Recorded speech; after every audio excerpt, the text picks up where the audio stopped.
delighted to be here. I have prayed for you all every week and hope that this summer of transition would be a blessing to you all. And I believe that my prayers have been answered. I hear that you've had great preachers and wonderful worship, and the building looks great. And yesterday we had a really good time together talking about the future. So I think God has plans for you, and I'm seeing them in action. So today I want to tell you about some very strange and wonderful things that happened to me. Normally I don't spend a lot of time talking about myself. I did last time, and now this time again you're going to think I'm lying. But this was a time when I was a foster parent of 13 kids. I didn't have them all at once. That would be something, wouldn't it? It would really throw you off the bus. No, not all of them together. But in my county, there were 3,000 kids that didn't have a home. And even for a single person, they'd allow me to have foster kids. So I had them. And I flourished because of Harbor Community Church. Now, I hasten to tell you, I was not a Christian. I was a flaming atheist. But I needed help. I see you grimacing. There was a half-day program, and I mentioned it the last time I was here, and it took the kids from school during the time that there was no school for a half-day. Now, I'll tell you, I would not leave my 3 11-year-old boys alone. No, even for a half-day. I wouldn't trust them as far as I could throw them. Did you ever have a kid like that? It just was the way it was. But Harbor Church took the kids for the half day. They picked them up at school on the bus, took them to the church, and there were all sorts of activities. Field trips, art projects, nature walks, cooking, carpentry class. So it was something, I don't know how I would have stayed employed because I worked all around at the time. This saved me for sure. About the same time that the kids started to go to Harbor Community Church for a half day, some strange things happened. My mailbox was destroyed by a snowplow, and I am not Dave. I'm a thimble fall with a corkscrew leg. There was no way I could do anything. I just went out, and my kids were out there, and they looked at the mailbox, and they said, for sure you can't do anything about that. The next week I had a new mailbox, better than the first one I ever had. And I had no idea. I didn't see it happen, and neither did my kids.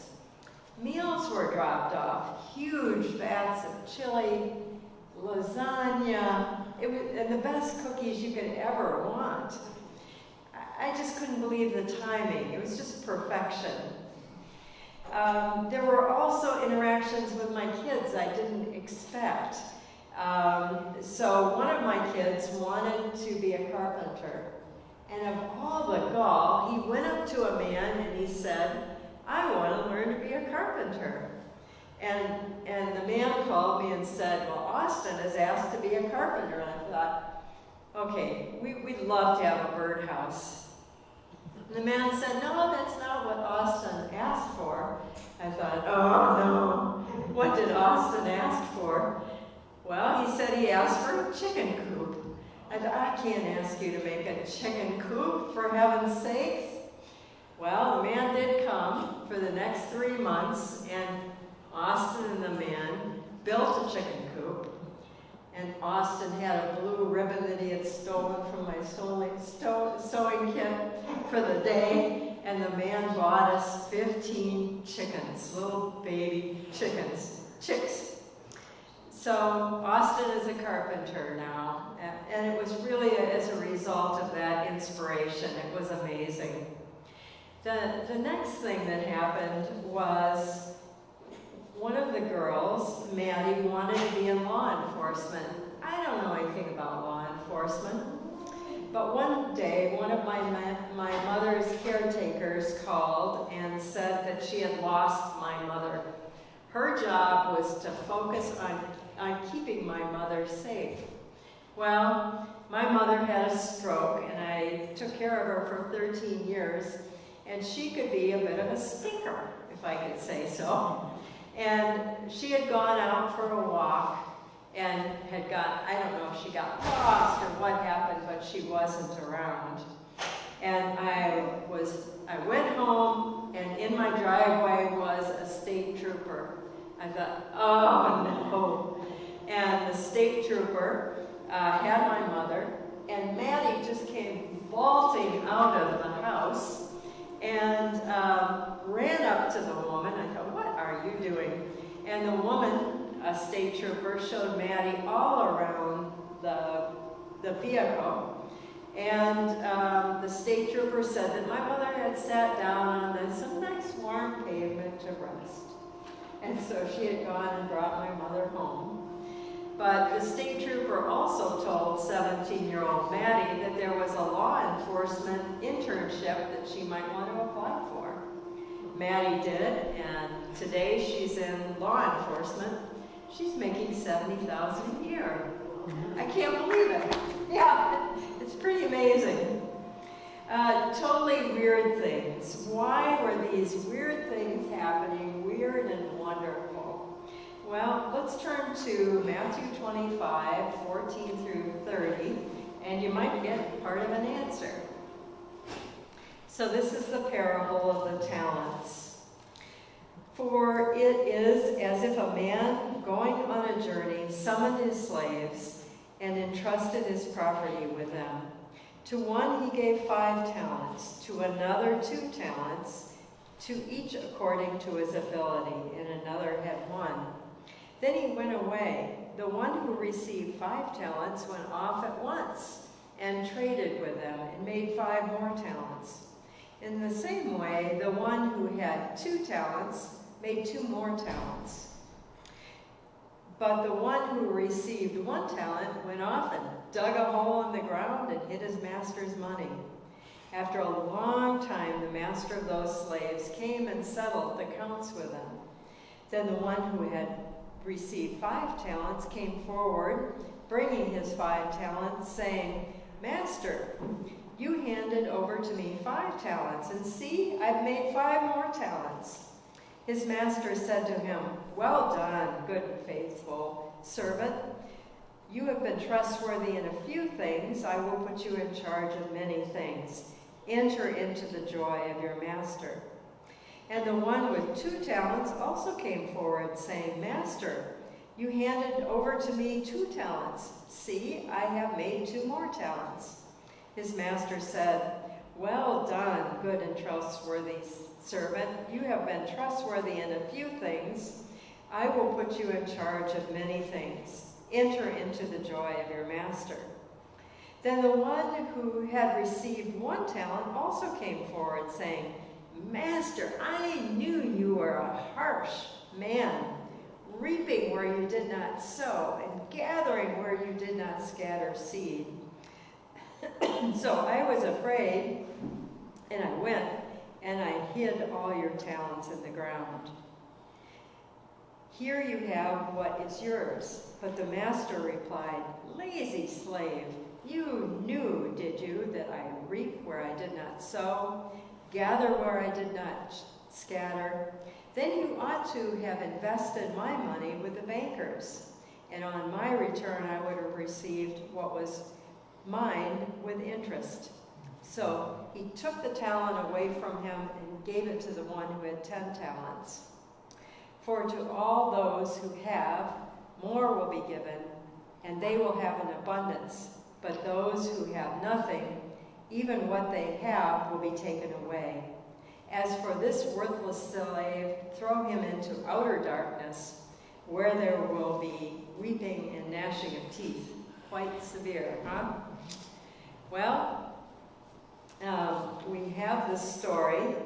I think it's important to look at it according to really what's on the surface. There are different ways, many different ways to interpret this parable.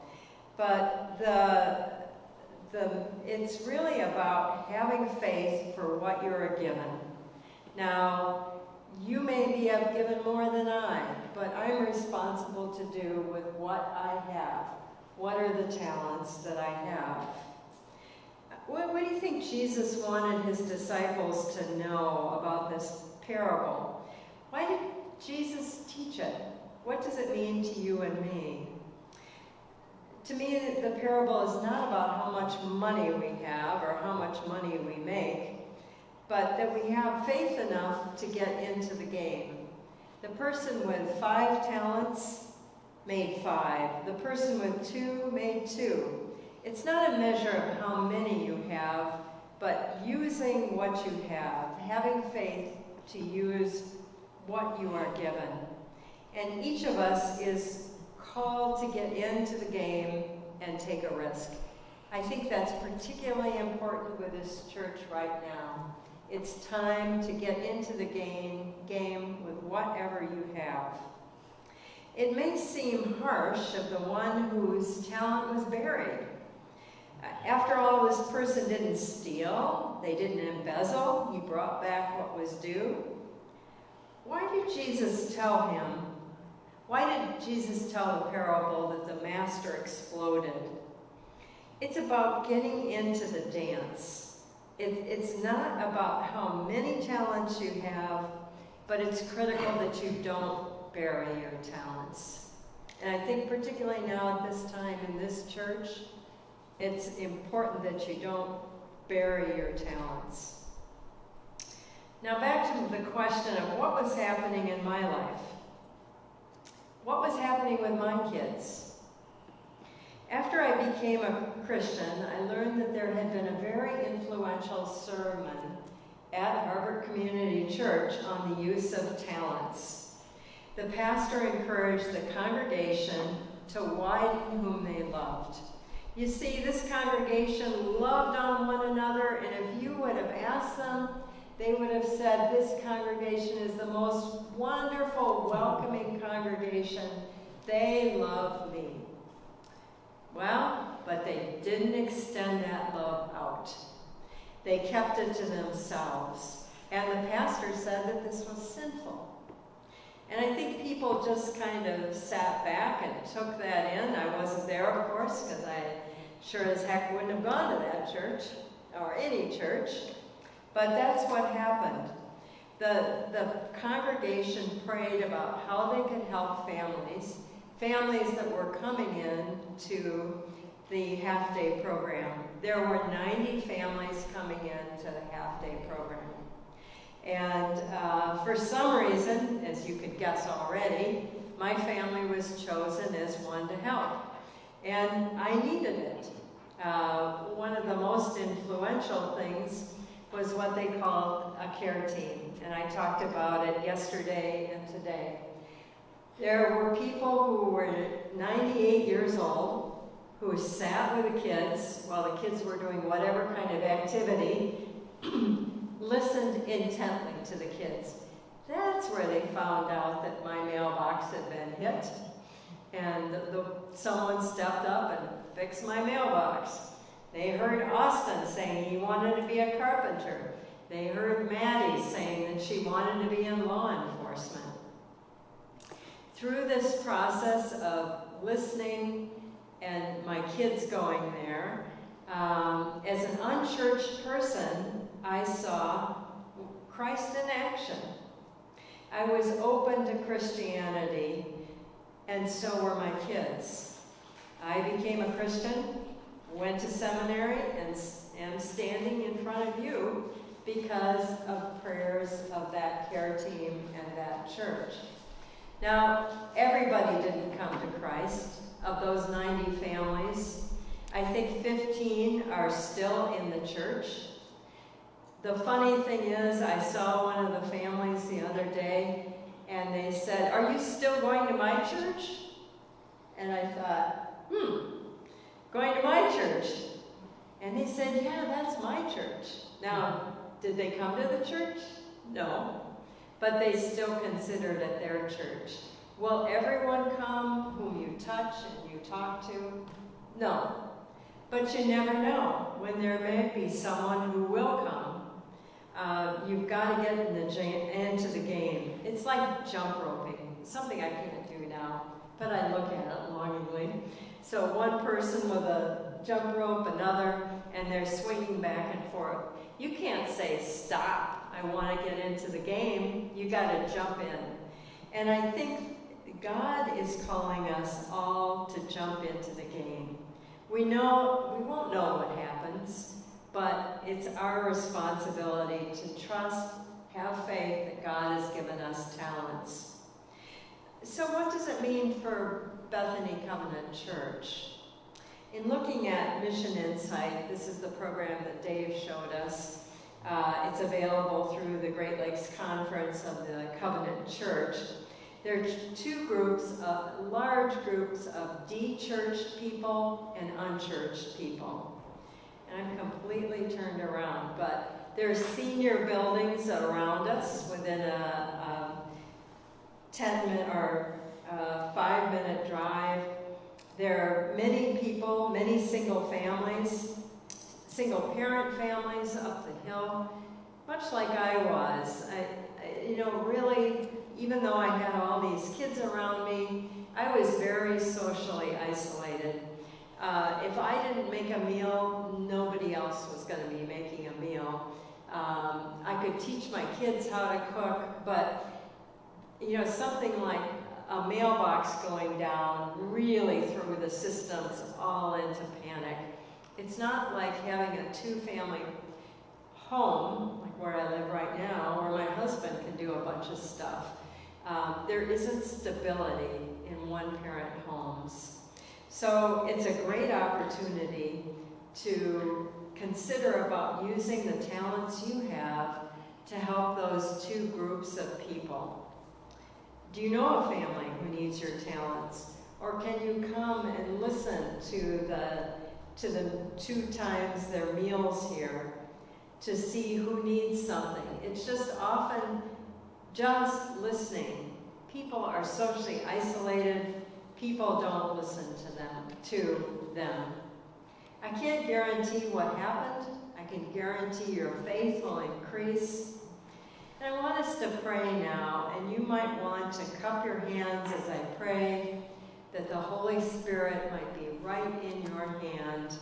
And so we'll have a time of silence during the prayer.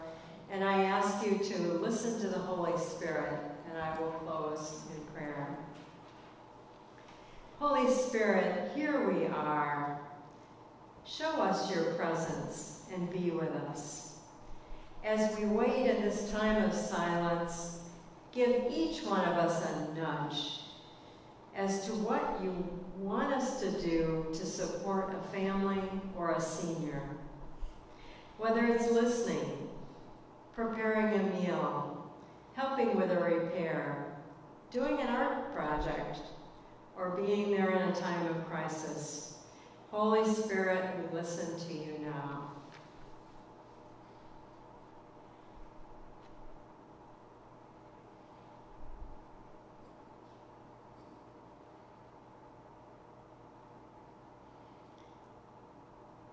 Thank you, Holy Spirit, for leading our lives to do what Jesus asked us to do, reach the unchurched and the de-churched. It's in the name of the Father, and the